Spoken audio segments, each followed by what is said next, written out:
Welcome to the positive side, where I'm going to bring you a little bit of sports and entertainment.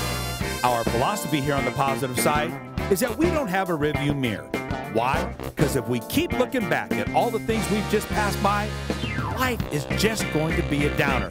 That's why they make that windshield so much bigger, so you can keep looking straight ahead and keep your life positive. We got something special. You know it. To us, love is essential. You know it. I might come home when you don't. On today's show, Cubs announcer and former Arizona Diamondbacks World Series manager, Bob Brenly. Phoenix Suns, Josh Childress, and NBA player Jake Bosco sit down at Eddie V's. Andre Wadsworth heads to the kitchen with Chef Tom. So sit back and relax. It's showtime. Welcome to the positive side. That's right. You know, I'm always going to bring a little bit of life, sports, and entertainment.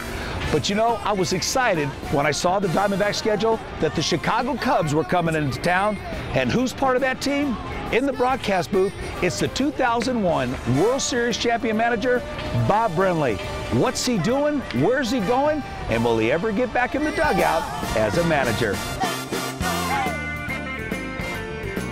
When you think back in 1989 at that World Series at Candlestick Park, and then you walk on the field here in Arizona in 2001, what a difference from a player to being the manager of a team and so many different personalities. Oh, it really is. And, you know, I got a lot of advice from people when I got my first managerial gig here in Arizona. And somebody told me one time that as a player, if you have a bad game, it hurts. But when the team has a bad game and you're the manager, it hurts 25 times worse because you suffer for every guy that didn't swing the bat well that day. You suffer for every guy that made an error, every pitcher that gave up a home run ball in the game. Every one of those things eats at you as a manager, whereas a player, you can kind of separate yourself. I had a bad day, but the team won, everything's good. But boy, as a manager, you're constantly trying to figure out ways to get better, ways to correct mistakes so they don't happen again. And the wins are great, the losses are really tough.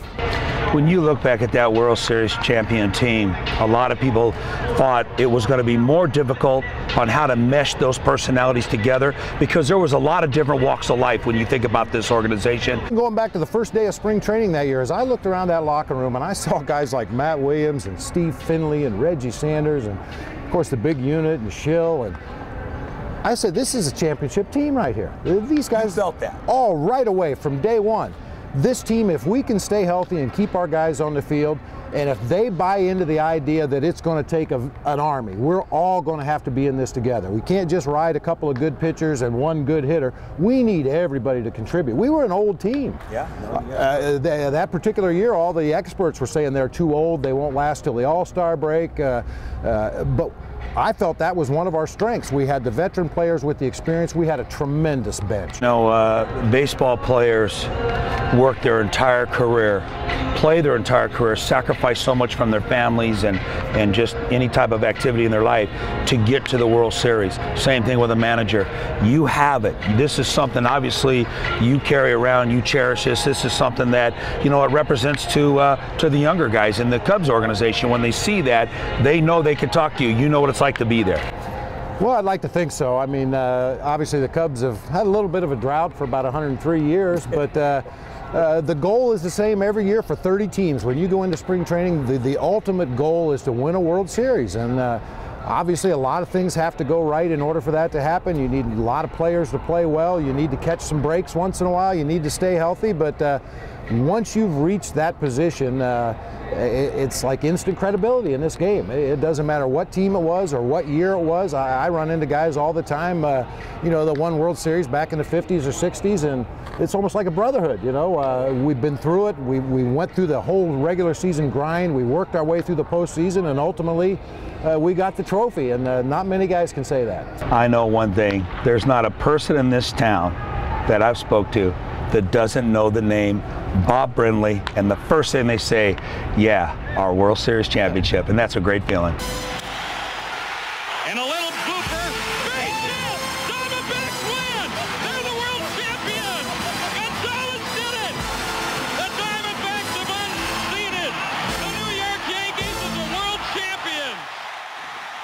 Oh, that's an awesome feeling. And like I said before, so few people get to experience it. And for us to be able to do it here in Arizona, the first championship in any sport, for the greatest owner in my eyes that has ever fielded a baseball team, and Joe Garagiola Jr., our general manager, was just fantastic working with the rookie manager.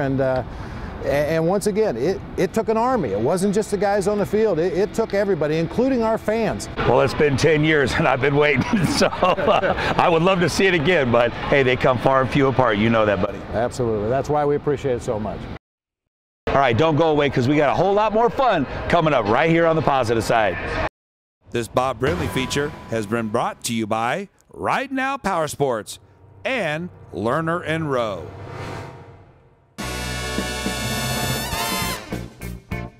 Welcome back to the positive side. You know, it's exciting to sit down with Bob Brenly. Even though we've been friends for 20 years, I still get excited to hear his walk through baseball and becoming a World Series champion manager for the Arizona Diamondbacks. But what's he doing now? As far as I'm concerned, he has the dream job.